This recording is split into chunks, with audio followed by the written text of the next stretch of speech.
I think a question that I've been asked a lot is sort of who am I and where do I come from, because I can be a bit off-putting because I've my life has been kind of a big journey in terms of traveling, and um kind of on both sides of the Atlantic people kind of wonder, hey, where's he from, or what does he believe in? And I think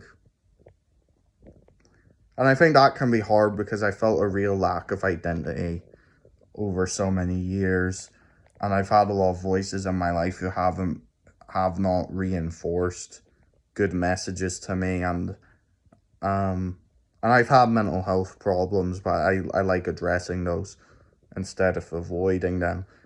And the most common question I get is why people find it cringe-worthy, kind of the things I'm interested in, and that's because I am autistic, as many would be so eager to say.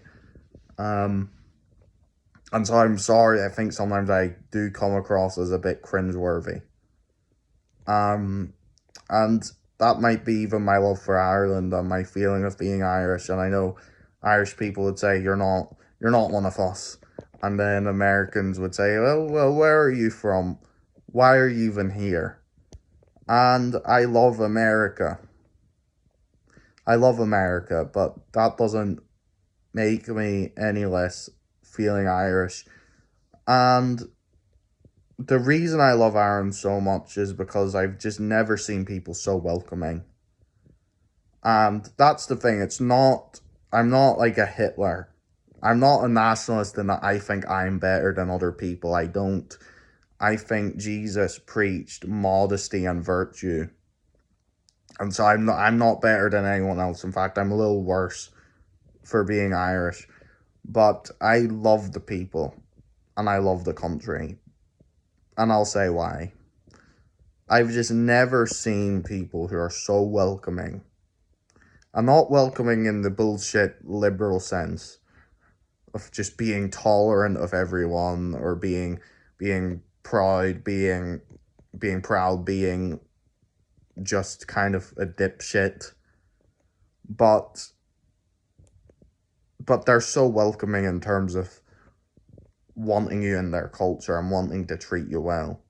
So for those who don't know, I'm from Northern Ireland, which is the occupied part by the British, and whenever I was growing up there a bit, um people could be so horrible. They're so horrible against Catholics, and they were so close minded in a way I didn't like. And it hurt because I think I felt like I agreed with a lot of what my family members were saying politically, but I just didn't like the environment that felt very sectarian and felt so close minded.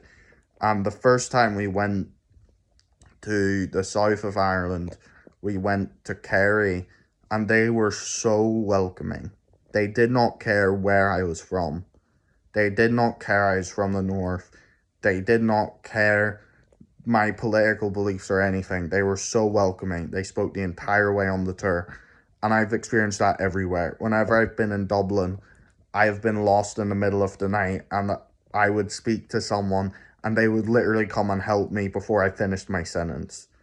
They were so nice.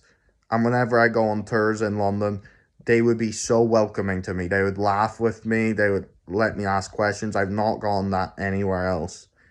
And my family, the Irish family is so big, we breed like rabbits, and they are so incredibly nice to me. At least the good ones. So half of my family is Protestant, half is Catholic. The Catholic part, and some of the Protestant part, but the Catholic part is so overwhelmingly nice. So nice. And they have their problems, but but whenever I'm there, it's like all of my stress goes away, all of my mental health problems go away. And I love America, but I've just not felt that here in the New York area, at least. And even in other areas, I just think people are so busy constantly. People are so misunderstanding. People can be so fickle. They want to get in relationships for sex and for to feel something over someone else. They're mean, they gossip, and that's not good for my mental health. And I've been horrible over the years. And there are some brilliant American people that I've known. But whenever I'm in Ireland, I just feel that connection. And I like to keep in touch with that. And not in a victim sense, not in an identity politics sense.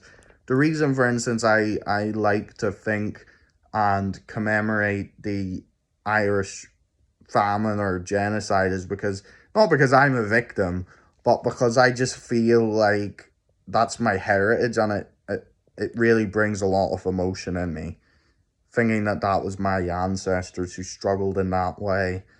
And sometimes I feel so alone.